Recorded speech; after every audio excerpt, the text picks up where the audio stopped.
1963's March on Washington reverberated through America, adjusting public perspectives, private beliefs, and general attitudes. Behind its grand legacy stood what Martin Luther King claimed was the only civil rights activist capable of pulling off protests of such unprecedented scale. Enter Bayard Rustin, prime organizer of the March on Washington. Organizing his first strike while he was still in college, Rustin sought opportunity to fight America's discriminatory racial constructs restlessly. Rustin's unwavering nature placed him at the helm of early civil rights protests and atop a wide variety of parties and organizations. Though ceaseless action, he laid the civil rights movement's early foundation, combating undaunted racism along the way. But perhaps his greatest enemy resided within himself, as Rustin was openly homosexual, a trait that eventually saw him cast from his own movement's front lines. In spite of this social limitation, his ability to lead the violently oppressed towards pacifism marks him as one of the greatest black social architects of our time.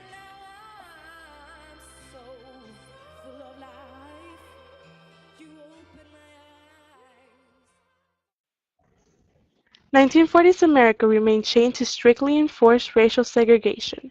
Jim Crow laws dominated Southern black lives by institutionalizing economic and social disadvantages, which simultaneously deprived blacks of the tools necessary for their own societal advancement.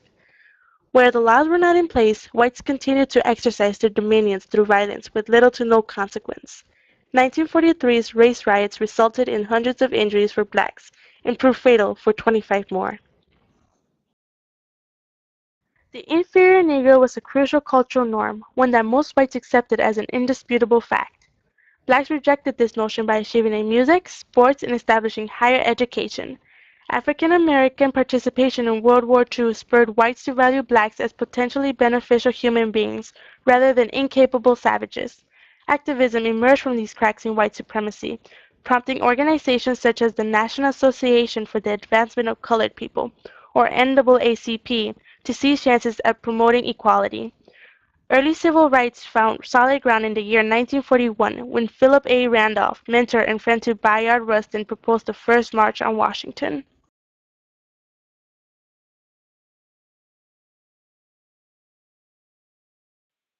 Born March 17, 1912, Bayard Rustin was raised as a Quaker pacifist amongst legendary civil rights activists. His grandmother's affiliation with the NAACP saw prominent leaders W.E.B. Du Bois and Mary McLeod Bethune as frequent household guests. While studying at City College in 1932, Rustin joined the Young Communist League. Drawn to what he believed the communists' commitment to racial justice, Rustin left the organization in 1941 when asked to halt his program to recruit black youth and focus purely on the European war effort. Rustin's public personality and organizational skill were now sought after, and later that year he was recruited by A. Philip Randolph to organize the first March on Washington. In protest of discrimination in war industries and segregation in American armed forces, they planned to lead some 50,000 blacks to the Capitol. President Franklin Theodore Roosevelt acquiesced and immediately issued the Fair Employment Act, ending discrimination in war industries. Satisfied, Randolph canceled 1941's March on Washington. Bayard, however, advocated for further action.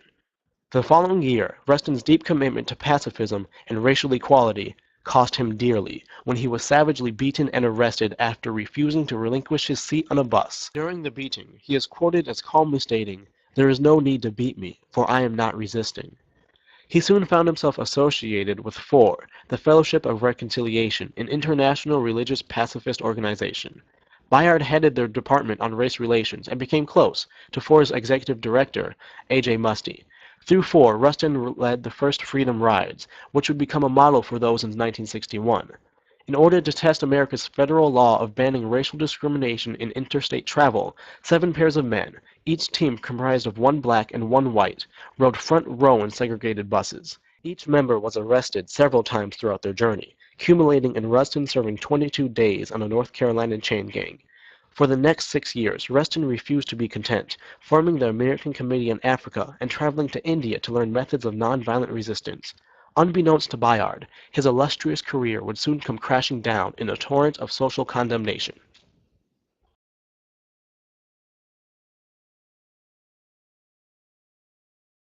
January 21st, 1953. Bayard Rustin is discovered having homosexual intercourse with 2 young men in a parked car. The trio is arrested on charges of lewd vagrancy. Powerless, Rustin pleads guilty and is sentenced to 60 days in prison. He is not ashamed of his homosexuality, but of his carelessness in letting his fellow activists down.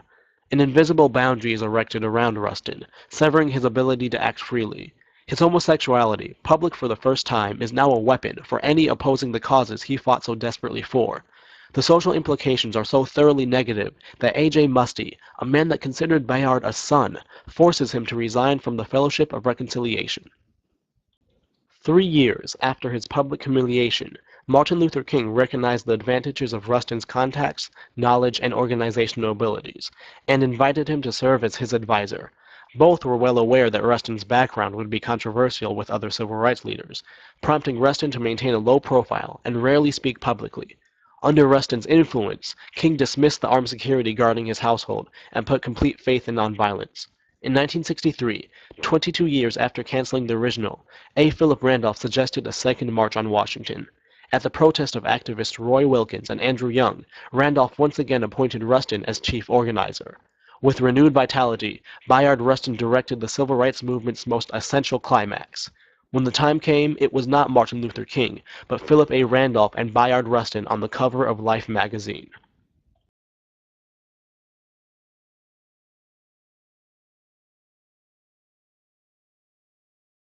America had never seen protests on such enormous scale. Bayard Rustin and his team of 200 activists publicized the march, recruited the marchers, coordinated the buses and trains, provided the marshals, and set up and administered all the logistic details with resounding success. The march built immense political momentum, resulting in the Civil Rights Act of 1964 and the Voting Rights Act of 1965. Bayard, however, realized it caused a pivotal shift in how the movement operates. In his book From Protest to Politics, Rustin acknowledged that in order for full equality to occur, they must shift institutional and structural impediments to full equality, as opposed to protesting it from the outside, and he did just that. He stated, "Instead of marching on the courthouse, we must now march on the ballot box." For a decade leading up to the march, Rustin had been invisible and all but influence. His newfound recognition gave him sway on whatever political issue he chose to fight for. In contrast to his fellow civil rights leaders, Rustin did not refocus his talents to Vietnam War protest. He knew the fight for civil rights was not dead. When questioned, he responded, "Someday this war will be over, and it's my job to make sure those black men returning will return to something decent." Utilizing momentum from the march, he co-founded the A. Philip Randolph Institute in 1965 and married civil rights with the labor movement.